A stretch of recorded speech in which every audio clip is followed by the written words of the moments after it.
এটা একটা আমবাগান। এটা ঝিনাইদহ জেলা মহেশপুর উপজেলা।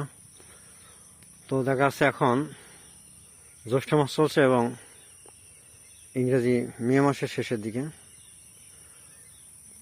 তো সাধারণত দেখা যাচ্ছে হিমসাগর, আম্রপলি, ল্যাংড়া বিভিন্ন জাতের আম গাছ আছে এখানে। তো হিমসাগর গাছের আমগুলো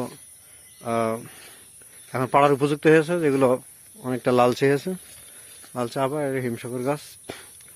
আর যে রূপালি আম, আম্রপলি যাকে বলে, এটা এখনো হয়নি।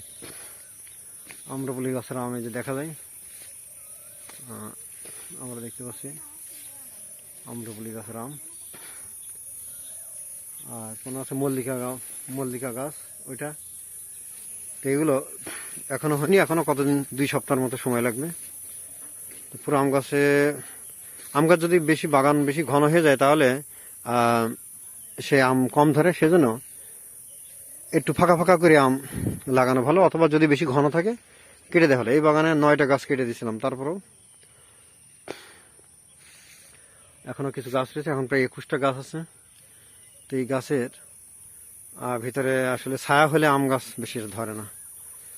আজকে কিছু আম পাড়লাম, সেটা হলো হিমসাগর। আর এখানে আছে মল্লিকা এবং আম্রপলি গাছে আম, এগুলো সব রয়েছে এখনো আম। আমরা দেখতে পাচ্ছি গাছে ঝুলতেছে। এগুলো এখনো 2 সপ্তাহ পরে পড়তে। তো আম চাষ সাধারণত বেলে দোআঁশ মাটি বা বেলে মাটি, ডাঙা জমিতে আম চাষ ভালো হয়। এই গাছের সুবিধা হলো পানি উঠলেও মরে না।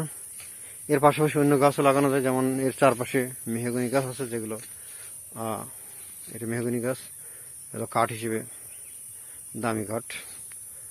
আর এগুলো আম্রপলি গাছের বাগান, এবং একপাশে ল্যাংড়া বাগান আছে। যেমন এটা আম্রপলি, এখনো সময় হয়নি বলে আমটা এখনো পাড়া হবে না। এই গাছে অনেকগুলো আছে। তো সবাইকে ধন্যবাদ আম বাগানটা দেখার জন্য। ভালো থাকবেন।